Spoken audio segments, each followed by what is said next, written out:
నిరుపేదలకు నీడ కల్పించే లక్ష్యంతో గత ప్రభుత్వం డబుల్ బెడ్రూమ్ ఇళ్ల పథకానికి శ్రీకారం చుట్టింది.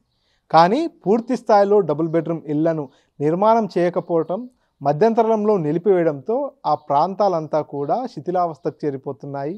ఇంటి నిర్మాణానికి ముందే పగుళ్ళు, క్రాక్స్ వస్తున్నటువంటి పరిస్థితి. అంతేకాకుండా ఎక్కడైతే డబుల్ బెడ్రూమ్ కన్స్ట్రక్షన్ ప్రారంభమైందో అదంతా కూడా మధ్యంతరంగా ఆగిపోయినటువంటి నేపథ్యంలో ఆ ప్రాంతం అంతా కూడా అసాంఘిక కార్యకలాపాలకు అడ్డాగా మారిపోతున్నటువంటి పరిస్థితి. ఉమ్మడి మహబూబ్నగర్ జిల్లా వ్యాప్తంగా కూడా ఇదే సిచ్యువేషన్ ఉంది. ప్రస్తుతం మనం జడ్చర్ల నియోజకవర్గంలోని నవాపేట్ మండల కేంద్రంలో ఉన్నాం. ఇక్కడ కూడా చూడవచ్చు విజువల్స్లో చాలా క్లియర్గా దాదాపుగా 8 ఏళ్ల క్రితం డబుల్ బెడ్రూమ్ ఇళ్ల నిర్మాణానికి ఇక్కడ పనులు ప్రారంభించారు.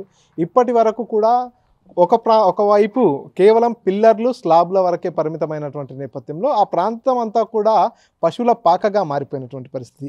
ఇక్కడ చూస్తున్నాం విజువల్స్లో కూడా ఈ డబుల్ బెడ్రూమ్ ఇల్లు ఏవైతే ఉన్నాయో ఇదంతా కూడా పశువులకు సంబంధించినటువంటి పేడ అదంతా కూడా ఇక్కడ స్టోర్ చేసినటువంటి విజువల్స్ చూస్తున్నాం. ఈ పక్కనే ఈ పిల్లర్స్ ఏవైతే ఉన్నాయో ఆ పిల్లర్స్కు చూస్తున్నాం కదా, ఆ పశువులను కట్టేయడానికి పూర్తిగా అదంతా కూడా ఉపయోగిస్తున్నటువంటి పరిస్థితి. పూర్తిగా ఈ చుట్టుపక్కల ఉండేటటువంటి రైతులు కావచ్చు, వారంతా కూడా ఈ ప్రాంతం అంతా ఖాళీగా ఉన్నటువంటి నేపథ్యంలో దీన్ని పశువుల పాకగా మార్చుకున్నటువంటి పరిస్థితి. నిరుపేదలు నివాసం ఉండాల్సినటువంటి ఈ ప్రాంతం అంతా కూడా పశువుల పాకగా మారిపోయినటువంటి పరిస్థితి. ఈ పక్కన చూసుకున్నట్టయితే పూర్తిగా డబుల్ బెడ్రూమ్ ఇళ్ళన్నీ కూడా దాదాపుగా చివరి దశకు వచ్చేసాయి. కన్స్ట్రక్షన్ అయిపోయింది. కొంత తుది మెరుపులు దిద్దితే ఇళ్ళన్నీ కూడా పూర్తి అయిపోయినటువంటి పరిస్థితి. కానీ ఇక్కడంతా కూడా పనుల మధ్యలో ఆగిపోయినటువంటి నేపథ్యంలో అసాంఘిక కార్యకలాపాలకు పూర్తిగా ఇదంతా కూడా నిలయంగా మారిపోయినటువంటి పరిస్థితి. ఊరికి దగ్గరగా, ఊరికి డెడ్ ఎండ్లో ఉన్నటువంటి నేపథ్యంలో ఊరిలోని జల్సారాయిలు కావచ్చు, తాగుబోతులు కావచ్చు, వారంతా కూడా సాయంత్రం కాగానే ఇక్కడికే వస్తుంటారు. ఇక్కడికి వచ్చేసి మద్యం సేవించడంతో పాటు ఇతరత్ర అసాంఘిక కార్యకలాపాలకు ఈ డబుల్ బెడ్రూమ్లను వాడుకుంటున్నారనేది స్థానికులు చెప్తున్నటువంటి మాట. సో ఇది ఏదైతే నిరుపేదలందరికీ కూడా పక్కా ఇళ్ల నిర్మాణం చేసిస్తామంటూ కూడా గత బీఆర్ఎస్ ప్రభుత్వం చెప్పుకొచ్చింది. అప్పుడు ఏదైతే కన్స్ట్రక్షన్ ప్రారంభించినటువంటి ఈ ఇళ్ళన్నీ కూడా ఇప్పటి వరకు పూర్తి కాకపోవడంతో ఇవన్నీ కూడా శిథిలావస్థకు చేరిపోతున్నాయి. అంతేకాకుండా అసాంఘిక కార్యకలాపాలకు అడ్డాగా మారిపోతున్నటువంటి పరిస్థితి. తాజాగా కాంగ్రెస్ ప్రభుత్వం ఏర్పడింది. ఇందిరమ్మ ఇళ్లను అలాట్ చేస్తామంటూ చెప్పుకొస్తుంది. కానీ ఈ డబుల్ బెడ్రూమ్ల పరిస్థితి ఏంటి? ఎన్నాళ్ళు ఈ డబుల్ బెడ్రూమ్లు ఇలాగే ఉంటాయనేది స్థానికులు చేస్తున్నటువంటి ప్రశ్న. అంతేకాకుండా ఈ డబుల్ బెడ్రూమ్ల నిర్మాణానికి ముందు ఈ ప్రాంతం అంతా కూడా కొంత నిర్మానుష్యంగానే ఉండేది. కానీ ఇప్పుడు ఏదైతే ఈ గోడలు కట్టిన తర్వాత ఈ గోడల మధ్యలో అసాంఘిక కార్యకలాపాలు ఎక్కువగా అవుతున్నాయి. ఈ ప్రాంతంలోకి ఈ సాయంకాలం రావాలంటే కూడా కొంత భయానకమైనటువంటి పరిస్థితులు ఎదురవుతున్నాయంటూ కూడా స్థానికులంతా కూడా చెప్పుకొస్తున్నటువంటి పరిస్థితి. కొంతమంది స్థానికులు ఉన్నారు, వారితో మాట్లాడిద్దాం. అన్న, ఏం పేరు నీ పేరు? నా పేరు నాగరాజు. ఏంటి ఇల్లుందా మీకు? మా ఇల్లు లేదు, జాగ లేదు, ఏమీ లేదు. గత చిన్నప్పటి నుంచి మేము పుట్టింది ఇక్కడనే, పెరిగింది ఇక్కడనే. మాకు ఏది ఏమీ లేదు. గుడిసెలు వేసుకుని ఉన్నాము. ఆ తర్వాత బస్ స్టాండ్లో ఉన్నాము. ఆ తర్వాత ఇక్కడ వచ్చి ఉన్నాము. ఫోర్ట్ ఉంది, అన్నీ ఉన్నాయి. ఎన్ని రోజులు అవుతుంది అంటే ఈ డబుల్ బెడ్రూమ్లోనే ఉంటున్నారా మీరు? డబుల్ బెడ్రూమ్లోకి వచ్చేసి ఒక 5-6 ఏళ్ళు అవుతుంది. పూర్తి కాలేదు కదా ఇంకా డబుల్ బెడ్రూమ్? ఇంకా కాలేదు. మరి ఎక్కడ ఉన్నా కానీ పాములు, అవి ఇవి, దొంగల బాధ, వాళ్ళ వీళ్ళ బాధ, కుల సమస్యలు, ఆ సమస్యలు అన్నీ ఉన్నాయి. ఇంకా ఎక్కడ ఉన్నా కానీ ఒక రాయి ఎత్తేసిపోతే ఏం చేస్తామన్నట్టు ఇక్కడ వచ్చేసి. ఇంతకుముందు నువ్వు డబుల్ బెడ్రూమ్కు అప్లై చేసుకున్నావు? చేసిన సార్, అప్లై చేసిన, ఇస్తామని చెప్పినారు. ఇంకా ఇప్పటి వరకు అయితే ఇవ్వలేదు సార్. ఇప్పటి వరకు అయితే రాలేదు, ఏ మాత్రం కాలేదు సార్ ఇప్పటి వరకు అయితే. ఇప్పుడు కాంగ్రెస్ గవర్నమెంట్ ఏర్పడిన తర్వాత ఇందిరమ్మ ఇల్లు ఇస్తామంటారు. ఇందిరమ్మ ఇళ్లకు దరఖాస్తు చేసుకున్నావు? అప్పుడెప్పుడు మా నాన్న వాళ్ళు చేశారంటే నాకు తెలియదు. కానీ ఇప్పుడు మాత్రం నేను అప్లికేషన్ కూడా పెట్టినా. నా పేరు మీద అంటే నా ఫ్యామిలీ వరకు వేరు, మా అమ్మ, మా తమ్ముడు వాళ్ళ ఫ్యామిలీ వరకు వాళ్ళు పెట్టుకున్నారు.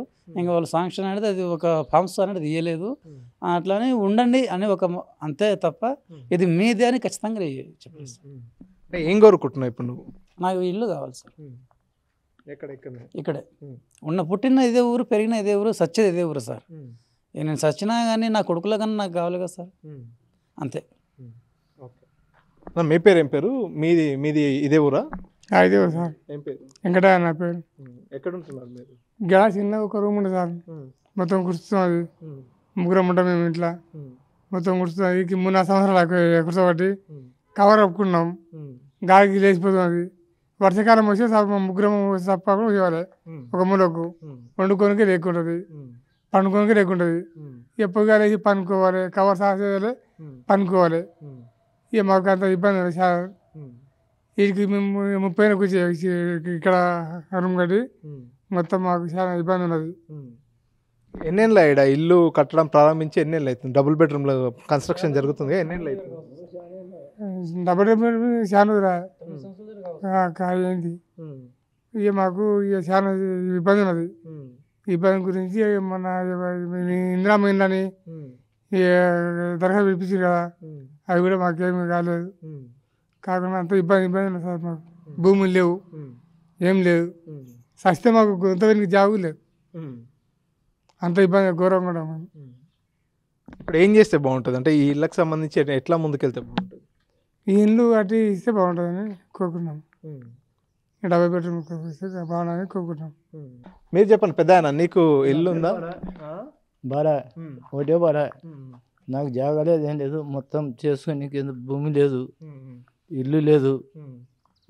పెద్ద మొత్తం అడిగి ఆ బెడ్రూమ్లో మొన్న నడిచి వానలు లెస్ ఒకటే ఒకటే కదా, నానుకుంటే ఆ రూమ్లో పోయి ఉండిపోమంటే ఉన్నాం. ఇక ఎప్పుడు కట్టిస్తారో మీ ఇష్టం, మీ దయ. ఎన్నేళ్ళు అవుతుంది నువ్వు ఇక్కడ ఉండబట్టి? ఓ మొత్తం పుట్టింది ఎవరు, పెరిగింది ఎవరు. డబుల్ బెడ్రూమ్లో ఉండబట్టి 2-3 నెలలు అవుతుండదేమో. ఎవరెవరు ఉంటారు ఇక్కడ? నా భార్య, నా కొడుకు, నేను ముగ్గురం. ఇల్లు లేనందుకు ఇక్కడ ఉంటారు? ఇల్లు లేవు. ఇల్లు లేకపోతేనే గంట ఉండి పెద్దమని చెప్తే అందులో ఉండం. అప్లై చేసుకున్నా ఇంతకు ముందు బీఆర్ఎస్ గవర్నమెంట్ లా డబుల్ బెడ్రూమ్లకు, ఇప్పుడు ఇందిరమ్మ ఇళ్ళకు? ఇందిరమ్మ ఇళ్ళకు ఇందిరమ్మ డబల్ కాగితాలు ఇచ్చినాము, ఇందిరమ్మ పథకం కూడా తెచ్చినాము. చూపించమంటే చూపిస్తా పత్రం. నాకైతే పూర్తి యాది లేదు పంపిస్తారు. ఇప్పుడు ఇవి ఏం చేస్తే బాగుంటుంది? తొందరగా కట్టి ఇవ్వాలని కోరుకుంటున్నా, నువ్వు ఏం చెప్తావు గవర్నమెంట్?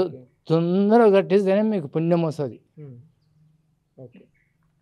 సో కొంతమంది బీజేపీ నాయకులు కూడా ఉన్నారు, వారితో కూడా మాట్లాడింది. అన్న చెప్పండి, దాదాపుగా 8 ఏళ్ల కాలం అవుతుందని చెప్తున్నారు ఇదంతా కన్స్ట్రక్షన్ ప్రారంభమై. అంతకు ముందు ఎట్లుండే, ఇక్కడ కన్స్ట్రక్షన్ ప్రారంభించిన తర్వాత ఎట్లా ఉంది పరిస్థితి? పూర్తిగా ఇదంతా చూస్తుంటే ఎక్కడ చూసినా మద్యం బాటిల్సే ఎక్కువ కనిపిస్తున్నాయి. అసాంఘిక కార్యకలాపాలకు అడ్డాగా మారిపోయినటువంటి పరిస్థితి కనిపిస్తుంది. ఇది నవాపేట గ్రామంలో అసైన్మెంట్ భూమి, ప్రభుత్వ భూమి. ఈ భూమి ఉన్నందున గత బీఆర్ఎస్ ప్రభుత్వము ఇక్కడ పేదలకు డబుల్ బెడ్రూమ్ ఇండ్లు నిర్మించి ఇవ్వాలనే ఉద్దేశంతో స్టోన్ వేసి గత 9 సంవత్సరాలు గడుస్తుంది. 9 సంవత్సరాలు గడుస్తున్నా ఆనాడు ప్రధానమంత్రి నరేంద్ర మోడీ గారు ప్రధానమంత్రి ఆవాస్ యోజన కింద లక్షల కోట్ల రూపాయలు ఈ బీఆర్ఎస్ గవర్నమెంట్కి ఇచ్చినా కానీ అవి వినియోగించుకోకుండా ఈ బీద వాళ్ళకు ఇల్లు నిర్మించకుండా ఇచ్చేసింది. కానీ ప్రధానమంత్రి గారు ఎన్నోసార్లు అప్పుడున్న ముఖ్యమంత్రి చంద్రశేఖరరావు గారికి చెప్పడం జరిగింది, అయ్యా బీద వాళ్లకు ఇల్లు నిర్మించియండి, మీకు ఎంత డబ్బు కావాలంటే మేము ఇస్తామని చెప్పినా కానీ ఇక్కడ కన్స్ట్రక్షన్ అంతా కూడా మధ్యలో ఆగిపోయిన కారణంగా ఇక్కడ ఎటువంటి ఇబ్బందులు ఎదురవుతున్నాయి అంటే ఇక్కడ మద్యం బాటిల్స్ కనిపిస్తున్నాయి, కొంతమందికి ఉండడానికి ఇల్లు లేక ఇక్కడే నివాసం ఉంటున్నటువంటి పరిస్థితి ఉంది కదా. ఇక్కడ స్థానికంగా ఉన్న సమస్యలు ఏంటి? ఇక్కడ ఈ డబుల్ బెడ్రూమ్లో ఇన్కంప్లీట్ చేయడం వల్ల ఏమవుతుందంటే ఇక్కడ పశువులు కట్టేస్తున్నారు. సాయంత్రం అయితే అందరూ మందుబాబులందరూ బాటిల్స్ తెచ్చుకుంటున్నారు, ఇక్కడే కూర్చొని తాగుతున్నారు. ఇక్కడికి దగ్గరగా రెండు విలేజ్లు ఉన్నాయి, దాపర్తపల్లె, కొండాపురం, మధ్యపురం అని. ఆ ప్రాంతం వాళ్ళు రాత్రిపూట ఆ ఊర్లలోకి వెళ్ళాలంటే అసాంఘిక కార్యక్రమాలు జరుగుతున్నాయి.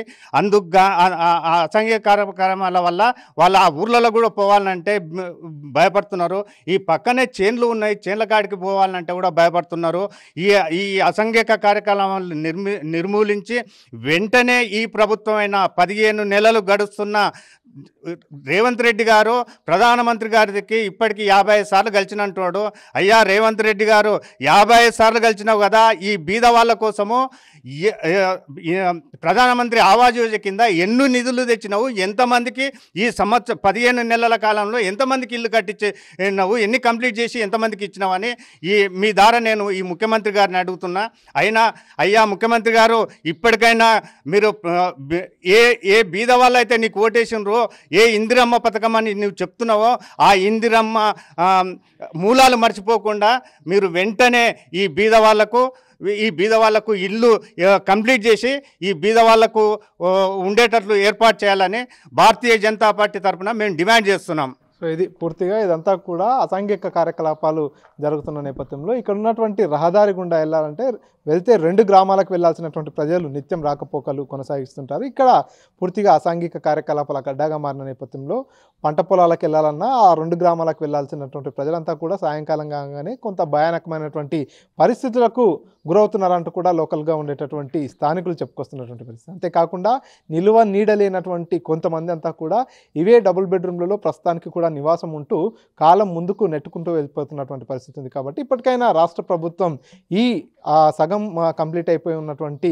డబుల్ బెడ్రూమ్లు ఏవైతే ఉన్నాయో వీటిపై దృష్టి సారించాలి. వీటిని త్వరితగతిన పూర్తి చేసి ఎవరైతే అసలైన అర్హుదారులు ఉంటారో వారందరికీ కూడా డబుల్ బెడ్రూమ్లు కేటాయించాలంటూ కూడా నవపేట్ గ్రామస్తులంతా కూడా కోరుతున్నటువంటి పరిస్థితి. కెమెరా పర్సన్ నర్సింగ్ రెడ్డితో మణికంఠ, RTV, నవాపేట్. మరిన్ని వీడియోస్ కోసం ఛానల్ ని సబ్స్క్రైబ్ చేయండి. లేటెస్ట్ అప్డేట్స్ కోసం వాట్సాప్ ఛానల్ ని ఫాలో అవ్వండి. ఆ లింక్ డిస్క్రిప్షన్ లో ఉంది.